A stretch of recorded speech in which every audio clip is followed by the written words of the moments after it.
மாநகராட்சி 4வது மண்டலத்திற்குட்பட்ட பெருங்களத்தூர் அரசினர் மேல்நிலைப் பள்ளியில் தமிழ்நாடு அரசு பள்ளி கல்வித்துறை சார்பில் விலையில்லா மிதிவண்டிகளை தாம்பரம் சட்டமன்ற உறுப்பினர் SR ராஜா அவர்கள் 11ஆம் வகுப்பு பயிலும் 174 மாணவ மாணவிகளுக்கு வழங்கினார்.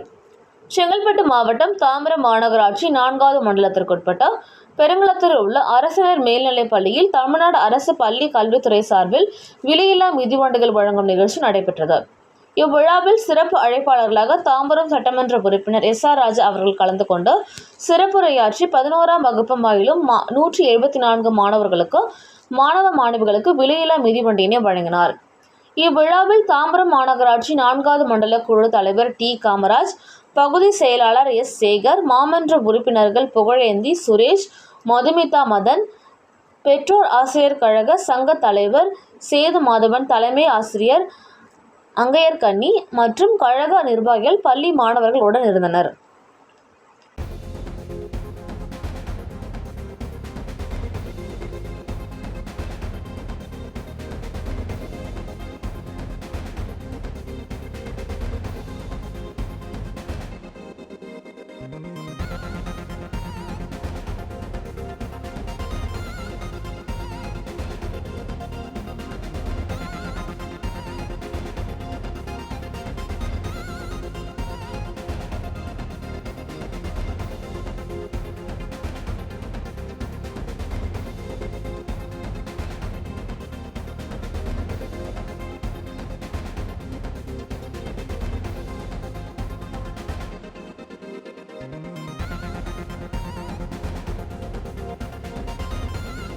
அரசு பள்ளி நடைபெறுகிற இடங்களில் இன்றைக்கு எங்களுடைய கல்வித்துறை அமைச்சர் திரு அன்பில் மகேஷ் அவர்கள் போன முறை பார்க்கின்ற பொழுது ஒரு 20 மாணவர்களை வெளிநாடுகளுக்கு அழைத்து சென்று கல்வி வளர்ச்சி எப்படி இருக்க வேண்டும் என்பதையெல்லாம் மாணவர்களுக்கு ஊக்கப்படுத்தி கொண்டிருக்கிறார்கள். அதுபோல் நான் 1996 சட்டமன்ற உறுப்பினராக இருக்கும்போது, நகரமன்ற தலைவராக இருக்கும்போது மத்திய சர்க்கார் ஒரு குழு அமைத்தார்கள். என்ன குழு என்று சொன்னால்,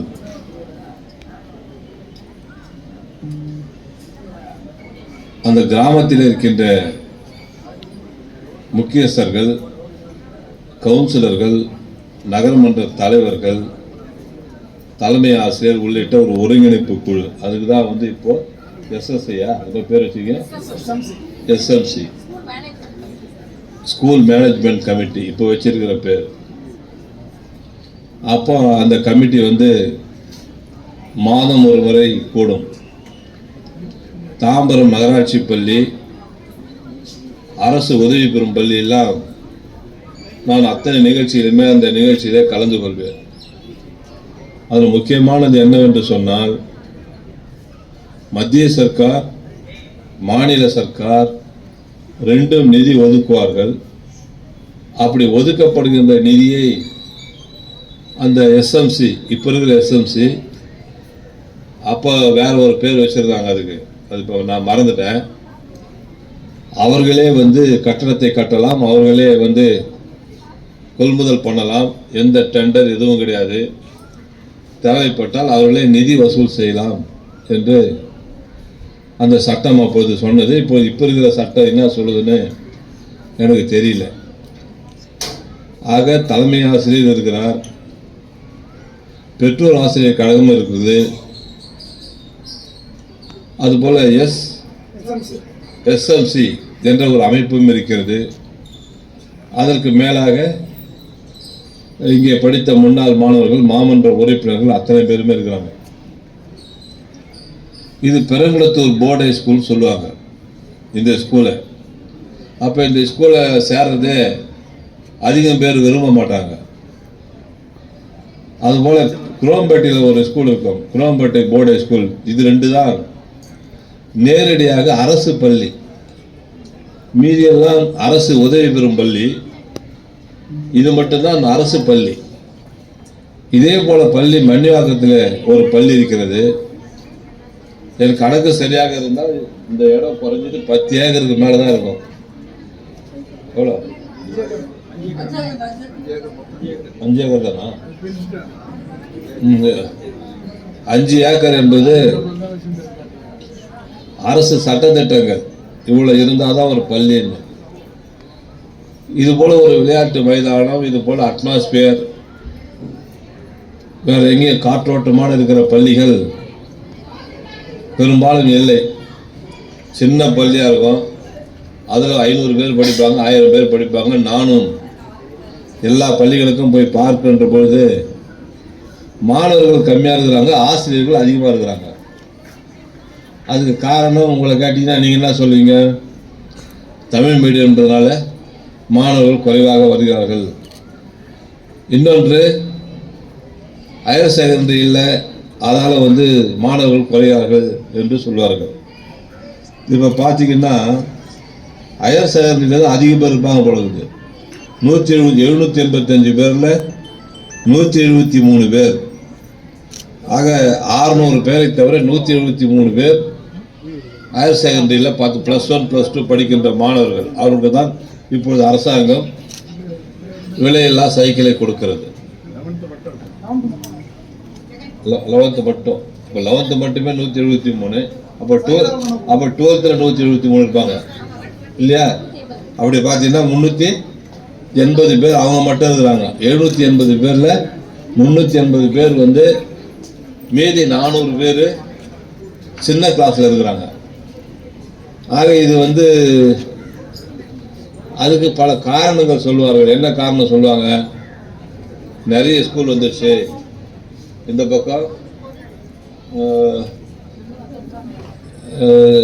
நடேச வித்யாலயா ஸ்கூல் வந்துடுச்சு, இன்னொரு முடிச்சூரில் ஒரு பெரிய ஸ்கூல் வந்துடுச்சு, பெருங்குளத்தூர்லேயே சைத்தன்யா வந்துடுச்சு, கொஞ்சம் தூரம் பக்கத்தில் போனால் நாராயணா ஸ்கூல் வந்துடுச்சு, இப்படி இந்த பக்கம் போச்சுன்னா ராமகிருஷ்ணா ஸ்கூல் வந்துடுச்சு.